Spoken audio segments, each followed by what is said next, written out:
with exercise 15.5 once again, and let us take the question number 8 of this exercise. ठीक है, हम इस exercise के क्वेश्चन नंबर 8 से स्टार्ट करेंगे. The statement of question number 8 is two bags A and B contain 4 white, 3 black balls and 2 white, 2 black balls respectively. दो bags हैं, एक बैग ए है एक बैग बी है. उनकी कंपोजिशन आपको गिवन है कि किस बैग में कितनी व्हाइट बॉल्स हैं और कितनी ब्लैक बॉल्स हैं, वो दिया हुआ है. From bag A 2 balls are transferred to bag B. Bag A में से 2 बॉल्स को बैग बी में ट्रांसफर कर दिया. ठीक है, कितनी बॉल्स को ट्रांसफर किया? 2 बॉल्स को. तो 2 balls are transferred from bag A to bag B. Now you have to find the probability of drawing. अब यहाँ 3 केसेस हैं. First part is 2 white balls from bag B, 2 black balls from bag B और 1 white and 1 black ball from bag B. Actually 3 cases भी आपको आगे दे दिए, तीनों cases की प्रोबेबिलिटी निकालनी है. Now let us first think कि यहाँ पर है क्या हमारे पास. एक बैग ए है और जो बैग ए हमें दिया उस बैग ए की कंपोजिशन हमारे पास है 4 व्हाइट एंड 3 ब्लैक बॉल्स, यानी कि टोटल 7 बॉल्स आर देयर. इसी तरह से एक और दूसरा बैग है और उस बैग बी की कंपोजिशन तो हमें दी है, वो कंपोजिशन है 2 white 2 black, 2 white and 2 black balls. ठीक है, तो second bag is having 2 white balls and 2 black balls, that is total 4 balls. Now the question is, if 2 balls are taken from bag A and they are transferred to bag B. Question ये है कि bag A में से 2 balls को निकाला और उनको transfer कर दिया. किसमें ट्रांसफर कर दिया? bag B में ट्रांसफर कर दिया. 2 balls have been transferred from bag A to bag B. फिर bag B में 2 balls ऐड हो गई. 2 ऐड होने के बाद यहाँ कितनी balls हो गई? अब 6 balls हो गई. अब ये जो 6 balls बनी ना आफ्टर द एडिशन ऑफ 2, इन 6 बॉल में से 2 balls को ड्रॉ किया. 2 balls आर ड्रॉन, 2 balls निकाली गई. अब उन 2 बॉल्स के दोनों के व्हाइट होने की प्रोबेबिलिटी हमें बतानी है. 3 पार्ट है. इनफैक्ट ये एक सिंगल क्वेश्चन ना होकर ये 3 तरह से पूछा गया. एक ही क्वेश्चन जो है ये 3 क्वेश्चंस के इक्विवेलेंट है. ये चीज है इस क्वेश्चन में. ठीक है, तो एक बार दोबारा से देखिए. I am taking only the first part. फिर जैसे फर्स्ट पार्ट होगा वैसे ही सेकेंड और थर्ड पार्ट को भी हम कैरी फॉरवर्ड करेंगे. बैग ए कंटेन्स 7 बॉल्स. क्वेश्चन क्या था? 7 बॉल्स में से 2 बॉल्स को ट्रांसफर कर दिया बैग बी में. फिर बैग बी में 4 बॉल पहले से थी, 2 अब आ गई, तो टोटल हो गई 6. उन 6 बॉल्स में से 2 बॉल्स को ड्रॉ किया. वो 2 बॉल्स दोनों व्हाइट होंगी. बोथ व्हाइट की प्रोबेबिलिटी हमें फाइंड आउट करनी है, जो कि इस क्वेश्चन का पार्ट नंबर 1 है. अब देखो, जब हमने 2 बॉल्स को ट्रांसफर किया ना, तो 2 बॉल्स को ट्रांसफर करने का मतलब है कि यहाँ 3 पॉसिबिलिटीज हो सकती हैं. 3 पॉसिबिलिटीज कैन बी देयर. और वो 3 पॉसिबिलिटीज हो सकती है कि हो सकता है दोनों व्हाइट गई हो सकता है दोनों ब्लैक गई हो, या ये भी हो सकता है कि एक बॉल व्हाइट कलर की गई हो और एक बॉल ब्लैक कलर की गई हो. तो मान लेते हैं E1 है इवेंट ऑफ ट्रांसफर. किसका ट्रांसफर? Of 2 white balls. ठीक है, 2 व्हाइट बॉल्स के ट्रांसफर का इवेंट मैंने मान लिया E1. ऐसे ही E2 है इवेंट ऑफ ट्रांसफर ऑफ किसका ट्रांसफर? 2 black balls. यहां पर हम मान लेते हैं दोनों बॉल्स जो गई वो ब्लैक कलर की गई. और E3 है इवेंट ऑफ ट्रांसफर. किसका transfer? 1 black and 1 white ball. एक ब्लैक बॉल गई और एक व्हाइट बॉल गई, उसका ट्रांसफर हुआ. Let us calculate the probabilities of these events. अगर even event है 2 white balls are transferred, तो 2 white balls are transferred का मतलब हुआ जो 2 balls भेजी गई वो दोनों ही white कलर की है, और क्योंकि दोनों white कलर की है तो white कलर की balls तो 4 थी. Bag 1 was having 4 white balls out of 7. 7 में से 4 white कलर की थी ना, तो जब 2 white balls को ट्रांसफर किया तो ये आएगा 4c2 अपॉन 7c2, और 4c2 by 7c2 को हम कैलकुलेट करें. You already know how to calculate these things, so the answer comes out to be 12 by 42. ठीक है, ये कितना आंसर आ जाता है? We get 12 divided by 42. Now let us consider the event E2. अगर मैं E2 बात करूं तो प्रोबेबिलिटी ऑफ E2 क्या होनी चाहिए? E2 का मतलब है 2 black balls have been transferred. 2 black balls को ट्रांसफर किया गया. अब ब्लैक बॉल का नंबर है 3. 3 में से हमने कितनी ट्रांसफर कर दी? 2. तो टोटल 7 बॉल्स थी, 7 में से 2 ब्लैक गई हैं और ब्लैक का नंबर 3 था, तो ये 3c2 by 7c2 बनता है, और 3c2 by 7c2 को it will come out to be 6 by 42. ठीक है, तो ये हमारे पास आ जाता है 6 upon 42. अब इस 6 by 42 के बाद now let us come at the third one. Third event हमारा है E3.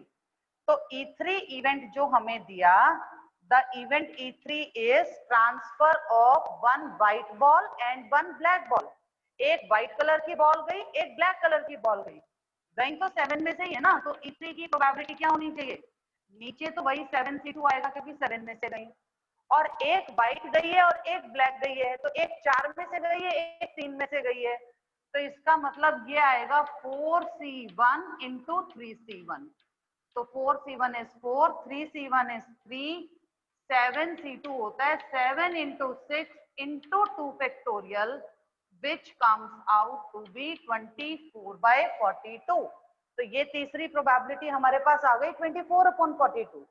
तो अब अगर हम देखें तो what we have got here, हमारे पास क्या चीज आई बेटा? हमारे पास आया कि प्रोबेबिलिटी ऑफ E1 तो है 12 by 42.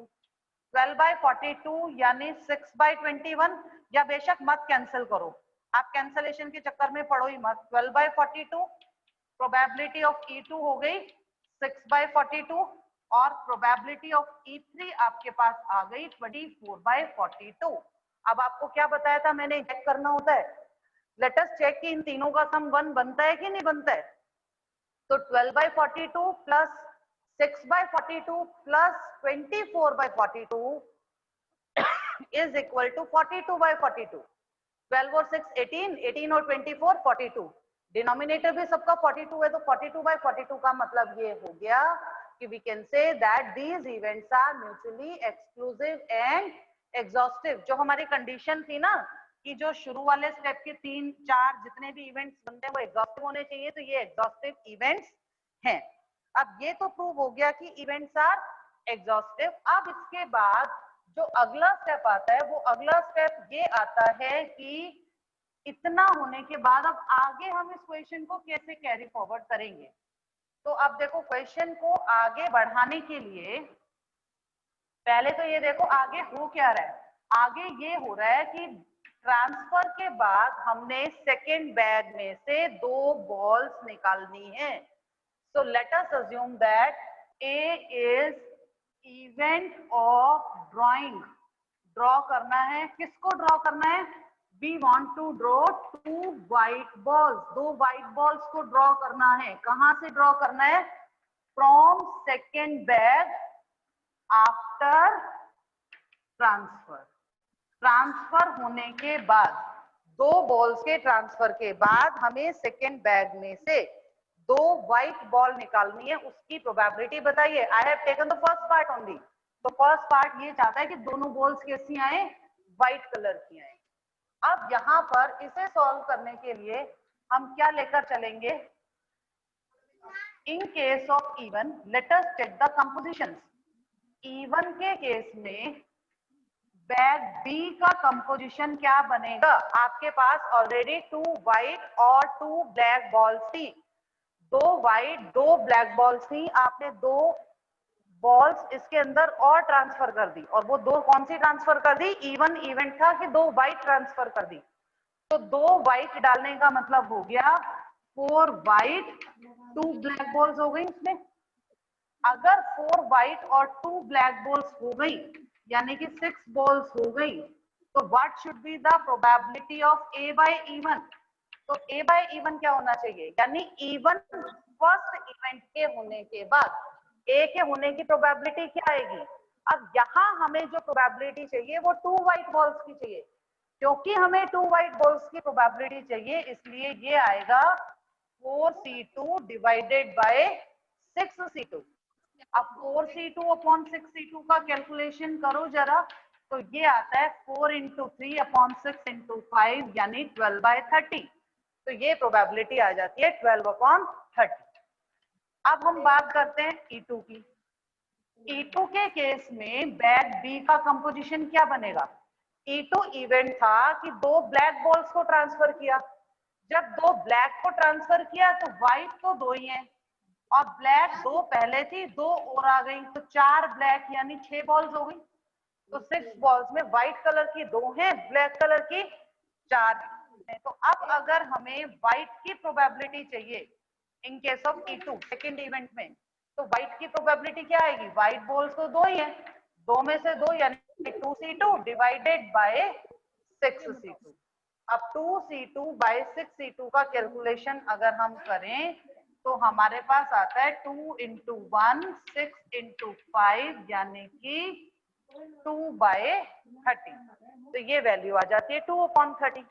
अब इसके बाद आता है केस नंबर 3। अब E3 का केस लेंगे। E3 का जो केस है उसमें बैग बी की कंपोजिशन क्या बनेगी? अब E3 इवेंट ये था कि एक व्हाइट बॉल को ट्रांसफर किया और एक ब्लैक बॉल को ट्रांसफर किया। एक बॉल जो गई वो व्हाइट थी, एक ब्लैक थी। पहले से 2 व्हाइट 2 ब्लैक थी, एक व्हाइट एक ब्लैक और आ गई, यानी 3 व्हाइट कलर की हैं, 3 ब्लैक कलर की हैं, टोटल वही 6 बॉल्स हैं। तो अब अगर आपको 2 व्हाइट की प्रोबेबिलिटी चाहिए after the happening of E3, अब आपको 2 व्हाइट चाहिए, तो 2 व्हाइट तो 3 में से निकलेंगी ना। पहले केस में 4 में से निकली, दूसरे में 2 में से, अब की बार 3 में से, तो ये आएगा 3c2 divided by 6c2। 3c2 यानी 3 into 2 upon 6 into 5, answer comes out to be 6/30। तो ये आंसर आ गया 6/30। अब सारी प्रोबेबिलिटीज हमारे पास है, सारी प्रोबेबिलिटीज हमारे पास हैं, PE1 PE2 PE3 भी है, और PA/E1 A/E2 A/E3 भी है। तो इन सभी वैल्यूज को अब हमें क्या करना है? We need to find the actual probability of getting 2 white balls.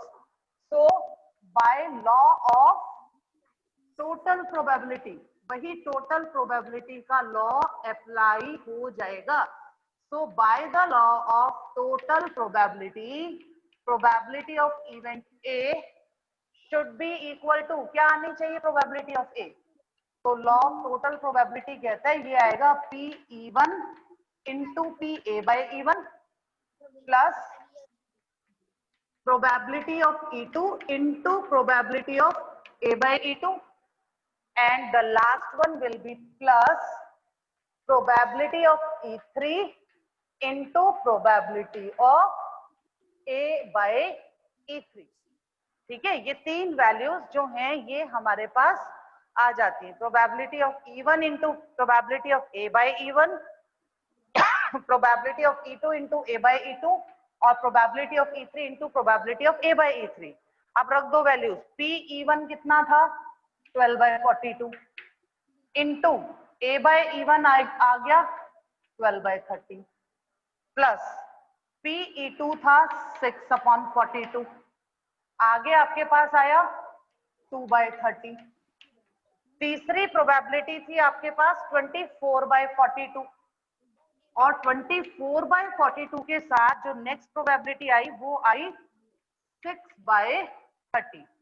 तो ये प्रोबेबिलिटी सारी आपके पास आ गई। इन सबको रखने के बाद अब हमें क्या करना है, now we have to make the calculations. तो अब कैलकुलेशन करेंगे तो ये हो गया 144 divided by 1260, 42 into 30 plus 12 divided by 1260 plus 144 divided by 1260। तो 144 और 144 हो गया 288, 288 और 12 ये हो गया 300। तो आपके पास आया 300 डिवाइडेड बाय 1260, और इसको अगर हम 3 से कैंसिल करें तो हमारे पास आता है ऊपर 10, 3 से कैंसिल करने पर नीचे 42, यानी कि 5/21। This is the required answer कि 2 व्हाइट बॉल्स के आने की प्रोबेबिलिटी कितनी है। 2 व्हाइट बॉल्स के आने की प्रोबेबिलिटी बन जाती है 5 डिवाइडेड बाय 21। अब इसके बाद सेकंड पार्ट में बोला what is the probability of drawing 2 black balls. अब जैसे मैंने आपको ये क्वेश्चन करवाया है ना, उसी तरीके से सेकंड पार्ट होना है। सेकंड पार्ट में आपका इवेंट ए चेंज हो गया। इवेंट ए हो गया गेटिंग 2 ब्लैक बॉल्स। कब? After transfer. अब ये लेंथी कैलकुलेशंस हैं। लेंथी मींस उतना ही है जितना अभी हम पहले कर रहे थे। पहले आप निकालोगे probability of A bye E1, फिर आप निकालोगे probability of A by E2, then you will find the probability of A by E3। फिर वही फॉर्मूला अप्लाई करना है, वैल्यूज रखनी है, कैलकुलेशन करना है, आंसर निकालना है। ठीक है। फिर इसी क्वेश्चन का थर्ड पार्ट जो है उसमें फिर इवेंट चेंज कर दिया। तीसरे पार्ट में इवेंट ये दिया getting 1 white and 1 black ball. एक व्हाइट और एक ब्लैक आनी चाहिए आफ्टर ट्रांसफर। ट्रांसफर के बाद अब इवेंट ए फिर चेंज हो गया। जब इवेंट ए फिर चेंज हो गया तो फिर से हम वही प्रोबेबिलिटीज फाइंड आउट करेंगे, और वो जो प्रोबेबिलिटीज हैं वो उसी तरीके से आप निकाल सकते हो। ठीक है। अब पेपर में जब क्वेश्चन आता है ना बेटा, तो तीनों पार्ट नहीं आते कभी भी, कभी एक साथ आपसे तीनों नहीं पूछे जाएंगे। ये तो एक सबसे लेंथी क्वेश्चन था इस एक्सरसाइज का, एक ही क्वेश्चन में तीनों तरह से पूछ लिया। आप ऐसा भी कर सकते हो, 2 तरह से निकाल के तीसरे के लिए 1 में से माइनस कर दो, लेकिन पेपर में तीनों आते ही नहीं है, एक ही आता है कोई अगर आता है तो, क्योंकि मैक्सिमम 4 मार्क्स का क्वेश्चन आता है इस एक्सरसाइज से, और 4 मार्क्स के क्वेश्चन में एक पार्ट से ज्यादा आपसे कभी भी पूछा नहीं जाएगा। और क्योंकि एक पार्ट से ज्यादा कभी पूछा ही नहीं जाएगा तो ऑब्वियस ही बात है कि आप अलग अलग कैलकुलेट करना ही सीखे। मैंने आपको पार्ट नंबर 1 करवा दिया है, पार्ट नंबर 2 और 3 आपको अपने आप कैरी आउट करना है। अब इसके बाद है क्वेश्चन नंबर 9। क्वेश्चन 9 है in a bolt factory machines A B C manufacture respectively 25%, 35% and 40% of the total bolts. एक फैक्ट्री है, उसमें 3 मशीन्स लगी हुई है ए बी सी। मशीन ए कितने बोल्ट बनाती है? 25%। मशीन बी बनाती है 35%, 35% बोल्ट, और मशीन सी मैन्युफैक्चर करती है 40% bolts. Of their total output, उनके आउटपुट्स में से 5, 4, 2% आर रिस्पेक्टिवली डिफेक्टिव। इसका क्या मतलब है कि मशीन ए ने जितना बनाया उसका 5% डिफेक्टिव निकलेगा, बी का 4% डिफेक्टिव निकलेगा और सी का 2% डिफेक्टिव निकलेगा। The question is a bolt is drawn at random from the whole lot. पूरे लोट में से एक बोल्ट निकाला जाता है। What is the probability that defective bolt has been drawn? आपको इस बात की प्रोबेबिलिटी बतानी है कि जो बोल्ट निकाला वो डिफेक्टिव था। पहले तो क्वेश्चन को ध्यान से समझो। इस क्वेश्चन में ये कह रहा है कि एक फैक्ट्री है और उस फैक्ट्री में जो आउटपुट है वो 3 मशीन से निकलता है। एक उनके पास मशीन ए है, एक मशीन बी है और एक मशीन सी है। मशीन ए 25% प्रोडक्ट्स निकालती है, मशीन बी 35% निकालती है और मशीन सी 40% निकालती है। मतलब एक फैक्ट्री की जितनी प्रोडक्शन है ना, 100% प्रोडक्शन, वो इन 3 मशीनों के थ्रू आती है। मशीन ए 25%, मशीन बी 35%, मशीन सी 40%। आप देखो 25 और 35, 60, 60 और 40, 100, 100%। टोटल प्रोडक्शन जो है वो ऐसे डिवाइड हो गई। अब हर मशीन में से कुछ कुछ प्रोडक्ट्स जो हैं वो डिफेक्टिव भी निकलते हैं। अब वो डिफेक्टिव किस हिसाब से निकलते हैं? मशीन ए के डिफेक्टिव पीसेस कितने होते हैं? 5%। मतलब मशीन ए एक दिन में जितने पीस बनाएगी,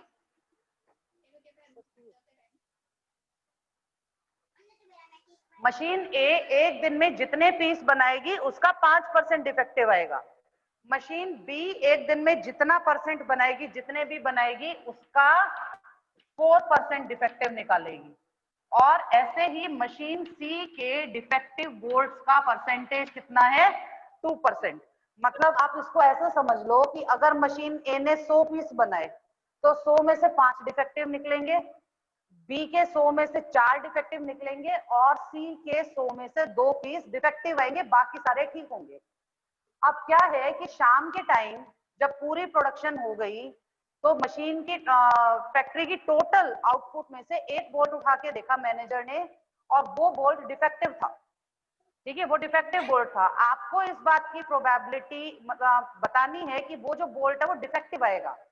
डिफेक्टिव था नहीं, आपको इस बात की प्रोबेबिलिटी बतानी है कि अगर एक बोल्ट पूरे आउटपुट में से निकाला जाए तो वो बोल्ट डिफेक्टिव बोल्ट होगा। इस बात की प्रोबेबिलिटी बताओ। अब यहाँ पर अगर हम केसेस बनाए ना, तो बेटा केस ये बनता है मशीन 3 है तो तीनों में से किसी एक से तो आया ही होगा बोल्ट। या तो मशीन ए ने बनाया होगा, या बी ने बनाया होगा, या सी ने बनाया होगा। तो हम अज्यूम कर लेते हैं कि E1, E2, E3 are events that the bolt has been produced by, the bolt has been produced, bolt produce किया गया है। किसने प्रोड्यूस किया है? By machine A, machine B, machine C respectively. हमने मान लिया E1 तो इवेंट है कि ए ने बनाया, E2 इवेंट है बी ने बनाया, और E3 इवेंट है कि सी ने बनाया। अगर ए ने बनाया तो ए के बोल्ट होने की प्रोबेबिलिटी हो गई 25%, यानी 25/100। बी मशीन में से आने का मतलब क्या हो गया? मशीन बी का बोल्ट होने का मतलब है 35/100, और मशीन सी में से निकले हुए होने का मतलब है 40/100, क्योंकि इनकी प्रोडक्शन कैपेसिटीज आपको दे रखी थी 25%, 35%, 40%। अब मान लेते हैं let A is event of obtaining. हम मान लेते हैं कि ए क्या इवेंट है? A is the event of obtaining defective bolt. ठीक है, I have assumed that A is event of obtaining a defective bolt. Defective bolt को पाए जाने का इवेंट, ये मैंने मान लिया इवेंट ए। अगर ये ए है तो ए की E1 के केस में क्या प्रोबेबिलिटी बनेगी, E2 के केस में क्या बनेगी, और E3 के केस में क्या बनेगी? अब हमें ये देखनी है। अब ये चीजें भी हमें गिवन है। देखो ए के 5% पीस डिफेक्टिव थे, क्योंकि ए के 5% पीसेस डिफेक्टिव थे। तो इसका मतलब अगर डिफेक्टिव बोल्ट, यानी आपका जो बोल्ट ए है, मैं ऊपर लिख देती हूँ इसको क्योंकि मुझे लग रहा है शायद नीचे थोड़ा स्पेस का इश्यू है। हमें चाहिए प्रोबेबिलिटी A/E1 की। A/E1 की प्रोबेबिलिटी का मतलब है कि बोल्ट को बनाया मशीन ए ने और वो डिफेक्टिव है। अब मशीन ए के 5% पीस डिफेक्टिव हैं, क्योंकि मशीन ए के 5% पीसेस डिफेक्टिव हैं तो A/E1 होना चाहिए 5/100। इसी तरह से मशीन बी के कितने पीस डिफेक्टिव है? 4 पीसेस। क्योंकि बी के 4 पीसेस डिफेक्टिव हैं इसलिए A/E2 डिफेक्टिव बोल्ट को मशीन नंबर बी ने बनाया। A/E2 का मतलब, ए का मतलब डिफेक्टिव, E2 का मतलब मशीन बी। तो A/E2 means defective bolt has come from machine B. तो मशीन बी के कितने पीसेस डिफेक्टिव थे? 4%। क्योंकि मशीन बी के 4% डिफेक्टिव थे तो ये होना चाहिए 4/100। और इसी तरह से अगर आप A/E3 देखो, A/E3 का मतलब डिफेक्टिव बोल्ट फ्रॉम मशीन सी। तो मशीन सी से डिफेक्टिव बोल्ट आने की प्रोबेबिलिटी क्या होनी चाहिए? 2%। 2% का मतलब हो गया 2/100। ठीक है, ये चीज हमारे पास आ जाती है। अब आपको चाहिए what is the probability of getting a defective bolt. Question तो ये था, डिफेक्टिव बोल्ट आने की प्रोबेबिलिटी बताओ। अब ये तो लिख कर नहीं दिया ना कौन सी मशीन का डिफेक्टिव, बस ये लिख कर दिया कि डिफेक्टिव है। डिफेक्टिव है तो ए का भी हो सकता है, बी का भी हो सकता है, सी का भी हो सकता है। क्योंकि ये तीनों में से कहीं का भी हो सकता है तो हम तीनों केसेस लेकर चलेंगे। So it should be P(E1) PA/E1 plus probability of E2 into probability of A/E2 plus probability of E3 into probability of A/E3। ठीक है, ये चीज आ गई। Now just substitute all the values in this formula. तो values को रखेंगे तो P(E1) यानी 25/100 इंटू 5/100 प्लस सेकेंड वैल्यू थी 35/100 A/E2 4/100। फिर तीसरी वैल्यू है 40/100 मल्टीप्लाइड बाय 2/100। तो ये बना 125/10,000। ये कितना आ जाएगा? 35 × 4 140/10,000। और फिर उसके बाद आ गया 80/10,000। ठीक है, तो इस तरीके से हमारे पास फाइनली जो आंसर आएगा वो आंसर क्या बनेगा? That answer should be 125 plus 140 plus 80। कितना हो गया ये? 5 345 डिवाइडेड बाय 10,000। अब 5 से इसको कैंसिल करें तो 5 से आया 69 और 5 से आया 2000। So your answer should be 69 divided by 2000। उसे और डिवाइड कर लिया, सीधा करो ना, आप क्यों कैंसलेशन के चक्कर में पड़ते हो? 345/10,000 था, you may write it as 0.0345। Direct decimal form में आ रहा है, नो नीड ऑफ कैंसलेशन। तो ये इसका आंसर आ जाता है। ठीक है, अब इसके बाद 3 क्वेश्चंस हमारे बचते हैं। ये तीनों क्वेश्चंस जो हैं पहले ध्यान से सुनिए। क्वेश्चन नंबर 10 है, 2 बैग्स हैं, दोनों की कंपोजिशन गिवन है। क्वेश्चन है a fair die is cast. एक डाई को कास्ट किया। If the face 1 or 3 turns up, a ball is chosen from first bag, and if any other face turns up, then the ball is chosen from second bag। मतलब यहाँ पर bag choose करने के लिए die को cast कर दिया। Question ये है, मैं थोड़ा सा आउटलाइन आप लोगों को दे रही हूँ इस क्वेश्चन को करने की। द क्वेश्चन इज, 2 बैग रखे हुए, एक बैग ए है एक बैग बी है। ठीक है, बैग ए भी दिया, बैग बी भी दिया। सबसे पहले डाई को कास्ट किया। डाई पर 6 रिजल्ट्स आते हैं, तो डाई पर 2 पॉसिबिलिटी होंगी, या तो 1 और 2 आएगा या फिर 3 4 5 6 आएगा। डाई के केसेस को देखा, अगर 1 और 3 आता है, अगर 1 और 3 आता है तो बैग ए को उठाना है, और अगर कोई और नंबर आता है तो बैग बी को उठाना है।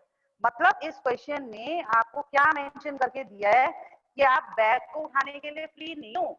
तो जैसे हम प्रीवियस क्वेश्चन में करते थे कि एक बैग उठाना है, 2 में से, तो 1/2 पहले की 1/2 दूसरे की, या वो चीज नहीं बनेगी, क्योंकि यहाँ बैग को उठाना डाई पर डिपेंड कर रहा है।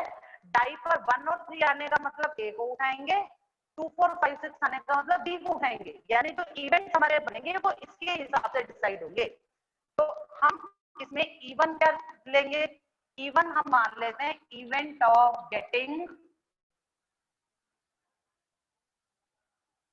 ऑफ चूजिंग बैग ए। पहले बैग को उठाने का इवेंट E1 मान लिया। E2 मान लिया event of choosing which bag, bag number 2 bag B को उठाने का इवेंट मान लिया। तो जब आप E1 की प्रोबेबिलिटी लिखेंगे तो E1 की प्रोबेबिलिटी का मतलब होगा प्रोबेबिलिटी ऑफ गेटिंग 1 और 3 ऑन द डाई, क्योंकि बैग ए को कब उठाना है? बैग ए को तब उठाना है जब डाई के ऊपर 1 या 3 आए। अब एक डाई में 6 आउटकम होते हैं, 6 में से 2 आपको दे दिए, तो E1 की प्रोबेबिलिटी 2/6 यानी 1/3। और E2 की प्रोबेबिलिटी कितनी आएगी? E2 का मतलब सेकेंड बैग को उठाना। सेकेंड बैग को कब उठाना है? जब 2, 4, 5 या 6 आएगा, मतलब 1 और 3 से डिफरेंट नंबर आएगा। अब 1 और 3 से डिफरेंट नंबर 4 होते हैं 6 में से, तो 4/6 यानी 2/3। तो यहाँ पर E1 की प्रोबेबिलिटी बनेगी 1/3, E2 की प्रोबेबिलिटी बनेगी 2/3। आगे की कैलकुलेशंस आप बहुत आराम से कर सकते हो, ये चीज डिफरेंट थी तो मैंने ये आपको बता दी। अब क्वेश्चन नंबर 11 इसी पैटर्न पर है। 3 बैग्स हैं, 3 बैग्स में से एक बैग को चूज करना है। अब जब 3 बैग में से एक बैग को चूज करना है तो यहाँ पर ये नहीं लिख कर दिया कि कैसे चूज करना है। यहाँ लिखा है अ bag is chosen at random from bag 1, bag 2, bag 3। 3 bags, bag 1, bag 2, bag 3 आपके पास हैं।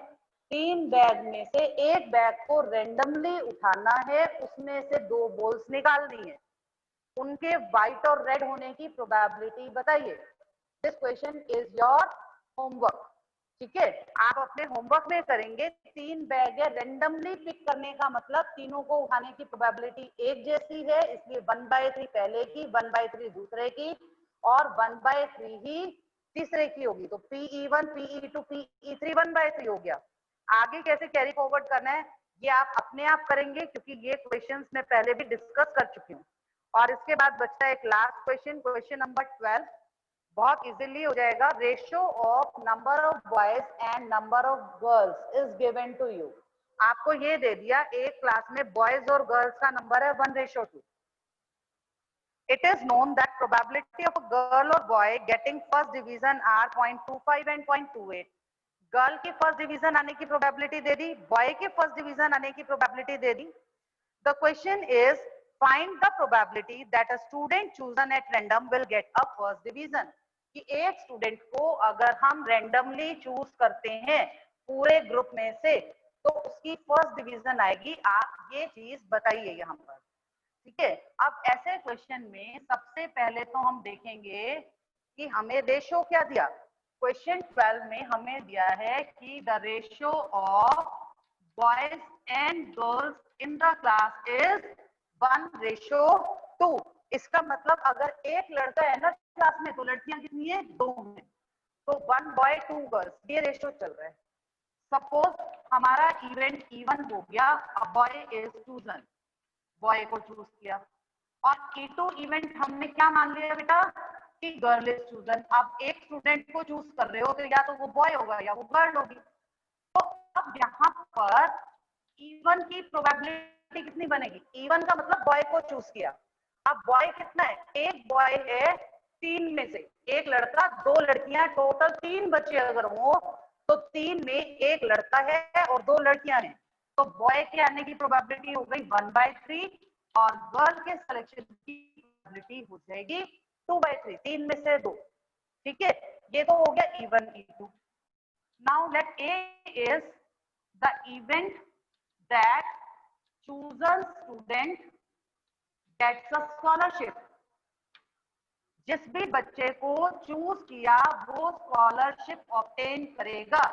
ये इवेंट ए मान लिया हमने। तो what is the probability of A/E1?